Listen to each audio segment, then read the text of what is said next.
Good afternoon and welcome to the Pandemic Podcast with me, Dan Astin-Gregory. I'm delighted to be joined by our guest today, Julia Hartley-Brewer. Now, it's not often that a mainstream journalist is prepared to speak out, but our guest today has been doing just that throughout the pandemic response. Julia Hartley-Brewer presents the weekday breakfast show on talkRADIO and is also the Daily Telegraph, The Sun and the Spectator. And during the course of the pandemic, she has interviewed countless MPs, doctors, scientists, and others about the government's COVID-19 response. Julia has said that asking questions and demanding evidence for a policy which devastates millions of lives and livelihoods, destroys children's education, and according to eminent experts from some of the top universities around the world, will cost more lives than it will save. If the evidence for lockdowns is so strong and not just a totally debunked computer model from a year ago, then why are those in favour of lockdowns so terrified of a public debate? Join us today during this episode where I'll be finding out what Julia has learned over the past 18 months, not only from her own experiences as a journalist, but from her guests that she's shared the mic with. So, Julia, it's a pleasure to have you on the Pandemic Podcast with us here today. Thank you. It's an absolute pleasure to join you. I mean, anyone who's just trying to have a debate and put the facts out there, I think is welcome to debate with. Yeah, indeed. And historically, my view of journalism, at least, has been that it has a role in playing holding the government to account to make sure it truly operates in the interests of the public. But over not just the last 12 months, but perhaps even longer, I think we've seen a different take from journalism. If we may, would you mind just showing us a little bit about your experience as a journalist during this time?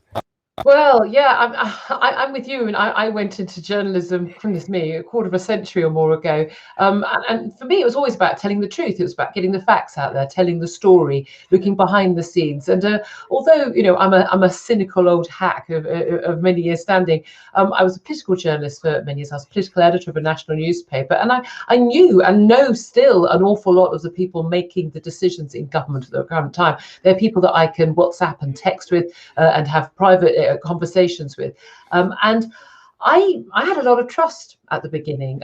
You know, this was a deadly pandemic. It was killing people. We were at risk. Certainly, it was very clear early on that you know, older people were very much at risk. I've got parents in their 70s, like a lot of people, very concerned.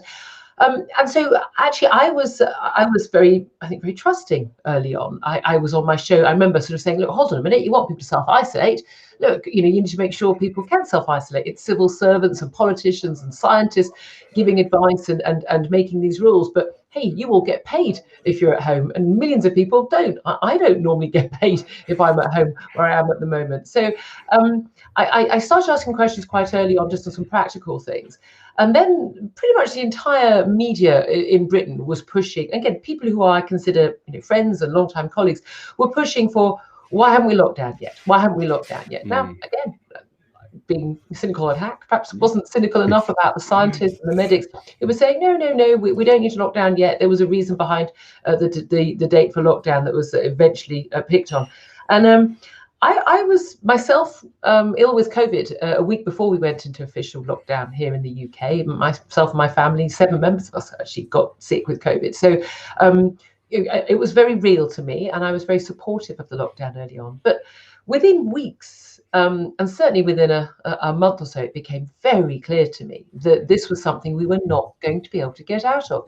It also became clear within probably about 6 weeks that there was no route out, and the British public and the British media were not going to allow a route out, and that no one was paying attention to the costs of the policy that we were operating, in terms of lost jobs, businesses closing down, in terms also of the mental health crisis, and also, absolutely crucially, all of the people who were not getting treated for anything other than COVID. A lot younger, healthier people with many more years of their lives to go than the average, you know, 82-year-old who was dying of COVID. And I started asking questions, and I was flabbergasted, well over a year ago, and I'm even more flabbergasted now that so few in the British media have been asking those questions. I've been derided as a nutcase, as a COVID denier, as hysterical, as an anti-vaxxer, you name it, under the sun. I've been called that name, various names, not just by people who I don't know, but even by former colleagues, people whose homes I've been to, people who I've, you know, had family lunches with, simply for saying, What is the evidence for lockdowns? What is the evidence that they save lives from COVID? And what is the evidence about the costs that they impose on the rest of society? And for doing what I think is every citizen's job, let alone every journalist's job, holding the government to account and holding the scientists and experts to account for what they've done. I'd be, pretty vilified by some sections of the country. Frankly, I think it goes with the territory of doing your job properly, and I'm pretty sure that history will judge me fairly positively. Indeed, Juan, and thank you for having the courage to ask questions, which you're asking very sensible questions. It shouldn't be courageous, should it? It should just be basic. Well, you're absolutely right. It should be basic, and I think it's. But the reality is, we've seen a one-way street in terms of the storyline, and there are only the most basic stories have one story, one perspective, and it's been unbelievable to watch. For the first time in my adult life, I'm questioning: has this been going on the whole time? Have I missed? When did journalism reach a point where it's not willing to ask the difficult questions and go against the tide? I partly thought that was the role of journalists to do that. What's your take on why? Well, absolutely. And again, if the computer models don't fit, if the facts don't fit, maybe something else is going on. What is the cost of this policy? I'm fascinated by how many political journalists. I was a very prominent Brexiteer, but the political journalists who were constantly bleating on about the terrible cost of Brexit and all the economic costs of that, and the devastation to our country as a result of the UK choosing to be an independent nation state outside of the EU, but taking absolutely no interest whatsoever in the costs of a lockdown policy. Yes, they would mention, a few £100 billion here or there, but not the wider cost to our society. And that, the debate about going into lockdown in the first place, when we came out of lockdown last year, going into a second lockdown in November, as we did in England, going into lockdown 3 in January, as pretty much the whole UK did. All of these debates coming out of the lockdown, there seems to have been complete, utter absence of debate in the mainstream media, on BBC, Sky News, ITV, in many, not all, some superb work by some newspapers, but an actual debate about, is this the right policy? Should we have done this? Should we continue doing this? What are the benefits of doing it, and what are the costs of doing it? And again, I consider this to be journalism 101. I consider this to be science 101 as well, and certainly governance 101. And I think it's on all counts. But even when we do get the inquiry into COVID, I want it to not be all about, should we have locked down 2 weeks earlier? Should we have closed our borders? That is going to be an irrelevant. What we should be looking at is, where was the scrutiny? Where were the people asking questions? Why were answers not demanded? And why did we not know more facts? And when the facts were available, why did we not change policy? It's been an abject failing of journalism, of governance, of science, and of our democracy. This has been the single most damaging thing that has happened to our country, I think, ever. Well, I agree. Certainly within my adult lifetime, I've not witnessed anything quite like this. And, we've been through quite a lot as a society in the last 20, 30 years. But nonetheless, really peaks it all, really, not only in terms of the scale of the catastrophe itself, but actually the response to it, which has caused such widespread harms. Now, what do you think some of the barriers have been? Because you're absolutely right. It shouldn't be courageous. It shouldn't take a courageous act to ask these questions. What's your perception? I know it's a difficult question, but what do you think some of the barriers to this critical voice have been? I think for most people, the most part, again, I've never been a conspiracy theorist about any of this. This isn't a big, theory and conspiracy theory where, the politicians and the scientists and big business and journalism have all got together and had a big meeting. None of them are clever enough to do that. Trust me, that hasn't happened. I know these people. That's not what's happened. But I think there has been a lot of urge by a lot of people across the board, all of those categories I've mentioned, where people want to be considered to be good people. They want to be nice people. And this ties in an awful lot with what happened with the Brexit debate over the last 4 or 5 years in the UK, which is, if you're a good person, if you're a nice person, if you're not a racist, not a xenophobe, then of course you'd be voting for Remain. If you were sensible and well educated, and if you're a Brexiteer, then you were a bad person. And we got into that sort of territory where anyone criticising lockdown policy and querying whether it was the right thing to do was derided. You were deranged, you were a conspiracy theorist, you were a bad person, you didn't care about people, you didn't care about old people dying, you were concerned about wealth, not health. Completely misunderstanding that wealth is health. No country in the world in history has ever made the health of their people better by getting poorer, which is what we've done to our nation, and most Western countries have done as well. And so there wasn't a sensible debate. It was always playing the man, not the ball. And instead of, we saw it with the Great Barrington Declaration. Incredibly eminent scientists, Oxford University, Stanford University professors, great prestige in their fields, huge amounts of evidence going into what they were saying, talking about how we need to shield the most vulnerable, but we need to keep life as normal, and that will actually save more lives long term. I mean, they will be proved right. They should be sainted, frankly, the likes of Sunetra Gupta and others who signed that. But at the time, they were just completely and utterly derided. It was, you couldn't search for the Great Barrington Declaration on Google because it was considered to be, false news, fake news. So there just wasn't a debate, and anyone who attempted to say, "Oh, hi, I think we might have made a mistake. I think the emperor doesn't have any clothes on, and you're not paying attention to the facts," was just sort of laughed at. And that's really dangerous. It's dangerous in a democracy. It's dangerous for science. Science only moves forward with debate. Politics only moves forward with debate. And media coverage, media being, broadcasting and newspaper media being actually underpinning foundations of a modern successful democracy. You've got to have scrutiny of the people in power.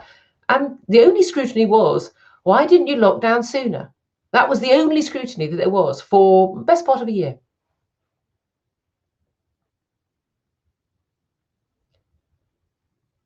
I think we might have lost Dan. Well, shall I just hold forth while we wait for Dan to come back online? I shall persevere. I think it was a very scary time for a lot of people, and I think a lot of people meant well. But as many excuses as I will make for people, I like to think that most people have goodness in their hearts and aren't bad people. So I can make excuses for people early on. I think people were scared. I was scared. So I had COVID. My parents had COVID. But I think that certainly by the summer last year, certainly by last autumn, and certainly by this year, there is no excuse. There is no excuse to ignore the costs of lockdown. There's no excuse to ignore the mental health toll. Certainly no excuse to ignore the toll on people's physical health, the untreated cancer, the untreated heart disease, the untreated pretty much everything. And then if you add into that the damage to our young people, the schools being closed for months on end in large parts of the Western world, I think is absolutely shocking decision, and won't have saved a single life whatsoever, and will have cost huge numbers of children's future prospects, future lives. It will affect their health, their wages in the future, their mental health, their physical health. I think that's going to be absolutely unbelievably detrimental, and I think we haven't really even started to assess the damage that's been done. And talking about schools in particular, just while we wait for Dad to come back online, I was very lucky in the sense my daughter was at a very good school. She's at a private school. She was a bit real of a self-starter. She wasn't 6 years old needing day-to-day help. She was 14. She could just get on with things and do her own lessons. And she had Zoom lessons every single day. I know plenty of not just kids living on housing estates who didn't get lessons, but plenty of middle-class kids living in leafy suburbs whose schools put out a worksheet on a Monday, wouldn't take so much as an email or a phone call, didn't mark homework, and kids were getting no Zoom lessons. And for children living in disadvantaged homes where often no Wi-Fi, maybe one phone between 3 kids, nowhere quiet to work, no lessons of any sort whatsoever, for months and months on end, they have been lost. 100,000 children in Britain have just been lost. They've never returned to education. No one knows where they are, and they will be lost completely. Their careers, future job prospects, future life prospects, their chances of having a long, full, happy, healthy life, not going to prison, not being on drugs, not ending up on alcohol, not having mental health problems. All of that will have been the fault of the people who pushed for lockdown. And I think it is just absolutely extraordinary that there are people who are still defending this. And there are people who will be defending lockdown in the autumn. And we know that come this autumn, respiratory disease like COVID, it's going to have an uptick, and we know exactly what is going to happen, don't we? In the autumn, the scientists, that's capital T, capital S, and the experts, the NHS in England and elsewhere will be demanding that we go into lockdown to protect the NHS, to protect our healthcare service, and to prevent deaths. And once again, the pressure will be huge. And the people who push for those policies don't ever have to pick up the pieces for them, because they're not going to be blamed for anyone who dies in 4 years' time of cancer, or the 8-year-old who didn't get a decent education and arrived at secondary school unable to properly read and write and didn't get any decent exams and ended up on the streets and ended up jobless and involved in crime and maybe drugs and their life completely ruined. They won't have to pay the penalty for that. And it's an easy decision for them to make. We've got Dan back. Hello. You carried on for that. Have we got you back? So excellent work. Glad I'm talking to a professional broadcaster who's able to keep going. Well done. Just feel sorry for my husband. I do this all the time. Where do we pick up? Where did you get to? Well, I was wittering on about schools. No, the cost of lockdown and things. Again, I just think that the people who make these decisions, they're only going to be judged on COVID deaths, and they're not doing very well on that either. But they're never going to have to face the penalty. They're never going to have to get called up for what about all the other millions of lives you ruined with what you did. Well, you're absolutely right. I mean, the problem with politics and corporate business in many ways is that you're not there to pick up the pieces. So the lost education, the consequences that will have, the erosion of the economy and the hospital waiting lists. There'll be those who made the decisions in 2020, 2021 won't be around. No, and there's no penalty for that, which is why you get doom-mongering scientists. You get, the legend who is Professor Neil Ferguson, Professor Lockdown, and his Imperial College predictions, 500,000 deaths if we didn't lock down. Again, he assumed that we'd all go, oh, there's a terrible raging virus, and we're all just going to go out and hug each other and lick each other all day. I mean, the man's an idiot. How the man has a job, he's been wrong about. I mean, it's not possible to be as wrong about as many things as that man has been wrong about and somehow still have a job. If he was sweeping my street, he'd have been sacked for being incompetent by now. But in fact, I'd rather have the street sweeper making the predictions. He'd be more accurate. But only, say, 10 days ago, that same man who effectively was the person who pushed us into lockdown by his advice, going to British Prime Minister Boris Johnson at that time and scaring the living daylights out of him. He only 10 days ago was giving predictions that we would have, he said, almost inevitable, that as we came out of lockdown, we'd have 100,000 cases a day, possibly even 200,000. Well, only 9 days after that, yesterday, we saw cases had halved in a week, and we're down to about 23,000. And he goes on the radio again and says, BBC, of course, and says, oh, I think we're going to, by the September, October, going to see the back of this. And no one calls him out and says, you've been wrong about every single prediction you've made. Your modelling is completely flawed. You clearly haven't got a clue what you're doing. We're no longer going to listen to you anymore. But no, he's treated as the Messiah. He's on stage, the advisory body for the Prime Minister, and no doubt he'll be there still in the autumn if and when things go wrong. And then he'll be calling for lockdown again. And it defies belief that people who have such a record of failure are still deciding the rest of our lives. Please tell me he hasn't frozen again. While we try and unfreeze Dan, I want to tackle quite a few questions are coming up on here on the side. Lots of people are very angry at me for getting jabbed. You want to know why I got jabbed? For background, I had COVID, caught COVID March, or 16th of March 2020. I know when I caught it because it was a super spreader event, my brother's 40th. Thanks for that, Steve. And I say my husband, I got it, my daughter got it, my brother, his now wife, and my stepmother and my stepfather. So they had a whole raft of people in the family got it. We were all quite unwell, but not very unwell. And 3 weeks later, the cough had gone, and still haven't got my taste buds back properly. I have to say, 16 months on, but I can live with that. I don't need a lockdown because I've lost my taste buds.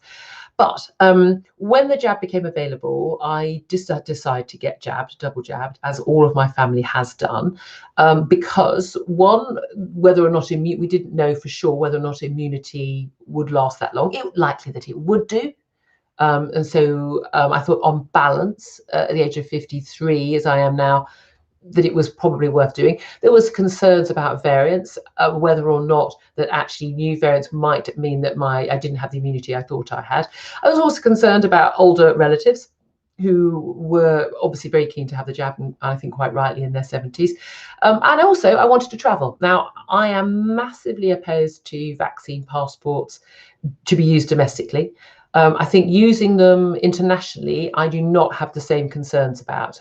I think that you should be allowed to prove your negative status with a test, but I've travelled abroad extensively. It's a very big part of my life. I've had yellow fever jabs and hep jabs and things because they are required by another country. So it seems to me I can't control what France or any other country demands in terms of jabs. I can make a choice to go there or not. So that was among the reasons why I got the jab. I will never use proof of my vaccine status in this country. Whether it means I got to go to the Euro semi-final match, if that means that's the last football match I ever attend in this country, then so be it. If it means I can't go to a nightclub or a bar, a pub, a concert, a theatre, a cinema, then so be it. Then I will not. But I will not, as a citizen of a free democracy, ever show my personal health status inside my own country. I think that is an abomination and will not do it. I also will not be getting my daughter jabbed. She's 14 years old. She's had COVID. She's at no risk from COVID, as like pretty much 99.9% of other children in this country. And under no circumstances whatsoever will she be jabbed. Certainly while I still have a say of it while she's under 18, because I don't believe that, even though I understand that children being jabbed would improve herd immunity, well, she already does contribute towards herd immunity because she has already had COVID. But also, crucially, I think that children have borne the brunt of these lockdown policies and what's happened over the last 16 months. And I don't believe that children should be asked to pay any more. And even though I want as many people as possible to be jabbed to protect my older family members in their 70s. They've had their double jabbed. They're as safe as they're going to be. Get on with life now.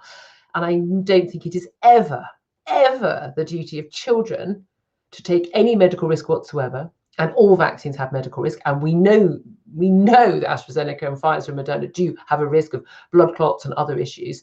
It's a small risk, but it's bigger for children in some cases than the risk of getting COVID and having serious complications from that. So for me, it's an absolute no-brainer that children who are not vulnerable themselves should not be vaccinated. My child will not be vaccinated for that very reason. It's not her job to take any health risk at all to protect someone in their 70s and 80s. And any society that thinks that is an appropriate thing to do, I think, frankly, is sick. I think needs to take a long, hard look at itself if that is the case.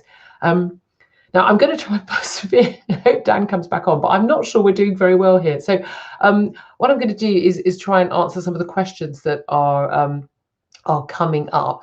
Someone's just said it's pointless for international travel. It doesn't stop you getting it or passing it on. That's not true.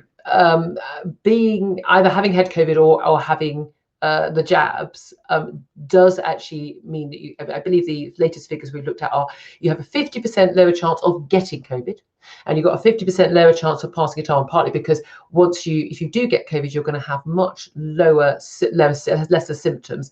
It's a 90% roughly chance of not getting severe symptoms, not being hospitalized, not dying. So those odds are better already. So if you do get it, you're going to be less likely to have symptoms where you make it easier to pass it on. So there is an argument for that. I personally am of the view that no country should need to ask for the vaccine passport. I'm also say that we should not necessarily be requiring it. I think we should go back to a world where we have a presumption that people are not sick. I think it's very strange to live in a society where the presumption is that the person walking down the street towards you or in the supermarket or the child sitting next to you at school or your colleague at work, the person on the train or the plane or arriving at the customs is someone who is a vector of disease as opposed to a fellow human being. I think people have lost their minds on this, but yeah, I can't control what America does or France does or Germany does or Japan or any other country. So that was one of the reasons why I did do that.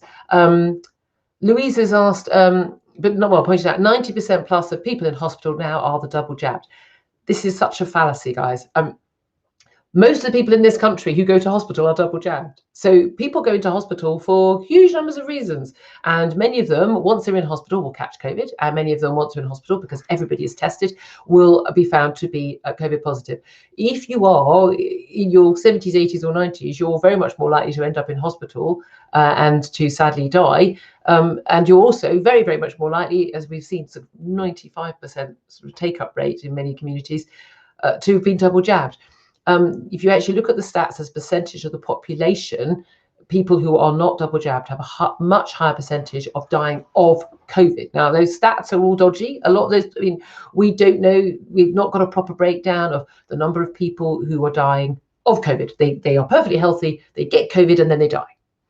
Or the people who have, I don't know, been hit by a motorbike, break a leg and they're in hospital, they then catch COVID and then die. I mean, those are completely different things. But also the people who go into hospital because they've got lung cancer, but also test positive for COVID without any symptoms and sadly die. Now, COVID will be on their death certificate, but they haven't died of COVID. They died with COVID. And I think one of the key things we're going to have to look for in this this public inquiry when we do get it is breaking down those stats, because the hospital chiefs know these things. They know perfectly well. And some figures in the Daily Telegraph yesterday suggested that 56% of people in hospital as COVID patients, in inverted commas, COVID patients, they actually arrived at hospital without a positive COVID test. They weren't taken to hospital with COVID. Let's look at some more questions people are asking. There we go. Most people, yes. Thanks for addressing my comment. But that's not what these things. Apologies. These questions are moving rather fast, so it's difficult. They can test positive for viral load, but there's no evidence of COVID. Yes, that is the case. We've got a lot of problems with the tests. We've got lateral flow tests, COVID PCR tests. Neither were developed to be used on people without symptoms. A small point. Lateral flow tests, I mean, frankly, if someone hasn't got symptoms, you may as well just toss a coin to try and see what result you get, which is why we ask them to be confirmed by a PCR test. So lateral flow tests can miss a lot of positive cases, and they can give a false positive as well. Then you're into PCR tests. Now, PCR tests are far more likely to pick up if you've got COVID, whether you've got symptoms or not. The trouble is, they also pick up people who once had COVID. So every time I've done a PCR test for travel or it's been required, I've been very worried. Oh God, I've had COVID. I might test positive for COVID because of my viral load. And so you've got people who have had COVID months ago who will still be testing positive, even though they've got absolutely no symptoms right now. They're not in any way at risk to anybody else, and frankly, an awful lot of nonsense there. I think Ern has just pointed out the number of cycles, the cycle threshold when they do these actual tests, the PCR tests. If you're trying to look for evidence of someone's viral load, once you get above a late 20s, early 30 threshold, and we're routinely in the UK doing about 45, frankly, you're going to find COVID, even where it's not. But Jenny has just pointed out, she says, testing must cease. It's nonsense. Jenny, I'm rather with you. It's a very strange state of affairs where we go around testing millions of perfectly healthy people with no symptoms of any disease whatsoever to find out if they've got a disease. I think that's all part of the hysteria. I think it's also part of Matt Hancock, the health secretary, having spent billions of pounds of our taxpayers' money on a load of tests. I mean, people are making a heck of a lot of money with these tests. And PCR tests, I mean, if you have to pay for one yourself from traveling, you're looking at £80. The PCRs, the NHS are costing us a fortune as well, as taxpayers, and of course the lateral flows, which the American authorities have basically said aren't even worth the paper the instructions are printed on. So yes, I don't think we should be going around testing those people. If we tested in the autumn, or even now, everybody, for flu, for colds, for everything, we would find loads of really unwell people, and we could have hysteria about that and have a pandemic about that, and then go into lockdown. But the reality is, this pandemic has been real. I don't have any truck with people who say it's not real. I know people personally who've died of COVID, and I've been sick with it myself. It is real. It is a considerable risk to older people, 60 plus, largely over 70. It is not a considerable risk to people under those ages, and certainly healthy people. So the idea that you should lock up millions of perfectly healthy people, let alone people under the age of 30, children, I think frankly utterly insane. And certainly the idea that millions and millions of healthy people should be wearing masks all day, again, insane. I haven't worn a mask for about 2 months now. I got myself an exemption, well, self-declared an exemption, which legally you could do in the UK before it was made non-mandatory, and haven't worn one since, apart from when I've had to, legally required by an airline. But we've got Dan back. Dan, I don't know what's going on with your feed there, but I think we might have to give up on this. We have to give up. Yeah. So welcome back to the Pandemic Podcast, the Julia Hartley-Brewer Takeover Show. Thank you so much for keep rolling. We had a power cut at the venue where I'm recording from today. It went down twice. So apologies to you, Julia, and to audience. No worries. Incredible that you're still going. I came back and expected to see a blank screen. So I'm doing my best, but I've got to start planning the show on the radio. If you want to tune in and hear some common sense on all of this, talk radio breakfast shows 6:30 a.m. till 10 every day. But it's been an absolute pleasure. I hope we can try this again, Dan, and actually get a little bit more of Dan rather than just me on the Pandemic Podcast. Thank you for all your hard work on this. Incredible work. I'm really pleased that you managed to do a takeover show. Thank you so much for answering the audience's questions and keeping going. And apologies again for the technical problems here.